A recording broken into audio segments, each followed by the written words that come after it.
बेरोजगारी, गरीबी, खराब हालात, टूटी सड़कें और नालियाँ, बंद पड़ी राशन की दुकानें, बेकार स्कूल, खराब हालात में अस्पताल और भी ढेरों परेशानियाँ।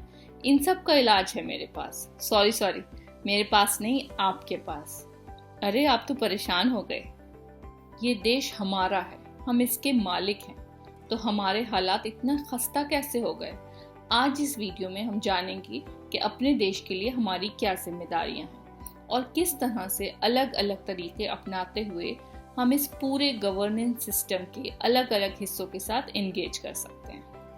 अब तक हमने जो वीडियोस देखी उसमें हमने जाना कि हम 18 साल के होने पर हमें कुछ खास अधिकार मिलते हैं, जैसे कि वोट डालना का अधिकार। वोट डाल पाने के लिए हमें वोटर रजिस्ट्रेशन कराना होता है। अपने वोट का इस्तेमाल करते हुए हम सरकार के एक अहम हिस्से का चुनाव करते हैं। हमने यह भी जाना कि संविधान हमें एक व्यवस्था देता है जिसमें लेजिस्लेचर, एग्जीक्यूटिव और जुडिशरी शामिल है। इन सब की अलग अलग जिम्मेदारियां, शक्तियां होती हैं। हमने हर एक के बारे में डिटेल में जाना और हाँ, हमने इलेक्शन प्रोसेस के बारे में भी जाना और ये भी समझने की कोशिश की कि वोट डालते वक्त हमें किन बातों पर ध्यान देने की जरूरत है। इन सब बातों पर अपनी समझ बनाने के दौरान हमने अपने संविधान को भी समझा। ये सब बातें संविधान से ही तो जुड़ी हुई हैं। हमने संविधान, उसके प्रीएम्बल, हमारे फंडामेंटल राइट्स, स्टेट इंस्टीट्यूशंस और डेमोक्रेसी के बारे में समझा। तो इस तरह हमने जाना कि देश के ओनर होने का पावर हमें हमारे कॉन्स्टिट्यूशन से मिलता है। हमारे कॉन्स्टिट्यूशन ने हमें बहुत से काम करने की शक्ति, जिम्मेदारी और एक सिस्टम दिया है। आइए इस वीडियो में हम ये जानें कि किस तरह संविधान हमें इस बात में मदद करता है। हमारे जीवन में बहुत सारे पहलू होते हैं और इनके लिए अलग अलग तरह के कदम उठाने की जरूरत होती है। आइए एक एक करके कुछ बातों पर ध्यान देते हैं। ऐसे तो हम सब जानते हैं कि अच्छा व्यवहार क्या होता है, पर हमारा कॉन्स्टिट्यूशन भी हमें एक दूसरे के साथ अपने बिहेवियर में इक्वालिटी, जस्टिस, लिबर्टी और फ्रेटर्निटी की फीलिंग को बढ़ावा देने की बात करता है। हमें इसकी शुरुआत अपने रोजमर्रा के जीवन से करनी होगी। हर दिन हमें अपने परिवार, दोस्तों, पड़ोसियों और समुदाय के साथ व्यवहार में अपने इन कॉन्स्टिट्यूशनल वैल्यूज को ध्यान में रखते हुए आगे बढ़ना होगा। ये कोई आसान बात नहीं है। फॉर एग्जाम्पल, आप और आपके दोस्त कुछ बातें कर रहे हैं। कई बार हम अपने दोस्तों को बोलने का मौका ही नहीं देते क्योंकि हमें लगता है कि हम जो बोल रहे हैं वो ज़्यादा इम्पोर्टेंट है या वो ही करेक्ट है। तो ये गैर बराबरी की बात हो गई और अपने दोस्तों को बोलने की आज़ादी में दखल देने की बात हो गई। ये तो बात थी पर्सनल लेवल पर समाज के लेवल पर भी ऐसे कई इंसिडेंट्स मिलेंगे जहाँ पर आपको कॉन्स्टिट्यूशनल वैल्यूज वायलेट होते नजर आ सकते हैं। कई बार राज्य के लेवल पर भी ऐसे देखने में आता है। शायद आपने अपने सोशल साइंस बुक्स में ह्यूमन स्कैवेंजिंग के बारे में पढ़ा होगा। जब भी कभी नाली और सीवर की पाइपलाइन जाम होती है तो कोई इंसान उस गंदगी में जाकर उसे साफ करता है। सोचने वाली बात है, इतने अधिकार होने के बावजूद भी अगर किसी को अपनी जान को खतरे में डालना पड़े और अमानवीय हालात में काम करना पड़े तो क्या ये सही होगा? बिल्कुल नहीं। पर इस तरह के वायलेशंस समाज में होते रहते हैं। इन वायलेशंस को समाज से खत्म करने के लिए ही अधिकार है।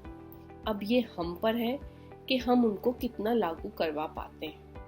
आइए आपको रेखा की कहानी सुनाती हूँ। उसने अपने बेटे का दाखिला तो इंग्लिश मीडियम स्कूल में कराया था और बेटी पास के सरकारी स्कूल में पढ़ती थी। जब उसको इन कॉन्स्टिट्यूशनल वैल्यूज की समझ बनी तो उसको अपने व्यवहार पर बड़ा पछतावा हुआ और उसने फिर दोनों बच्चों का एडमिशन एक ही स्कूल में करवाया।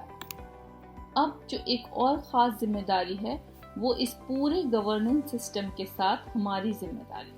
पहले तो कुछ उन जिम्मेदारियों की बात करते हैं जो हमें हर समय ध्यान रखनी है, चाहे आपके सामने कोई परेशानी हो या ना हो। हमारे देश में जो भी कानून बनते हैं वो हमारे वेलफेयर और डेवलपमेंट के नज़रिए से बनाए जाते हैं। अब मान लें कि कोई कानून ऐसा है जो कॉन्स्टिट्यूशनल वैल्यूज या आपके अधिकारों का वायलेशन करता है, या कोई कानून ठीक तरीके से लागू नहीं किया जा रहा, या हमें एक नए कानून की जरूरत है, या किसी एग्जिस्टिंग कानून में बदलाव लाना है, तो लोगों को साथ इकट्ठा कर अपनी बात अपने एमएलए या एमपी के पास रखनी चाहिए। अपने local governance, panchayat, BDO, municipality commissioner के सामने अपनी बात रखें, लिखकर शिकायत करें, मांग रखें। तो अब बात आती है वोट डालने के राइट की। ये राइट का इस्तेमाल हम रोज रोज तो नहीं करते, पर जब भी हमें इसको इस्तेमाल करने का मौका मिलता है, हमें इसको बहुत ही समझदारी से इस्तेमाल करना होता है। आप अपना वोट डालने से पहले इस बात पर जरूर ध्यान दें कि वो कौन सा कैंडिडेट है जो हमारी बेहतरी और हमारे राइट्स को प्रोटेक्ट करने के लिए काम करेगा। अगर हम अपनी बेसिक ज़रूरतों के संबंध में किसी तरह की परेशानी का सामना कर रहे हैं, जैसे सड़क, राशन, एजुकेशन, हेल्थ, साफ सफाई वगैरह, तो हमें अपने आसपास की अथॉरिटीज़ जैसे पंचायत, म्युनिसिपैलिटी या कंसर्न डिपार्टमेंट के सामने आवाज़ उठानी चाहिए और ज़रूरी कदम भी उठाने चाहिए। हमारी डेमोक्रेसी हमें पार्टिसिपेशन का एक ज़रूरी हक देती है। हमारी एक अहम जिम्मेदारी ये भी है कि हम अपनी लोकल गवर्नेंस में ज़्यादा से ज़्यादा पार्टिसिपेट करें।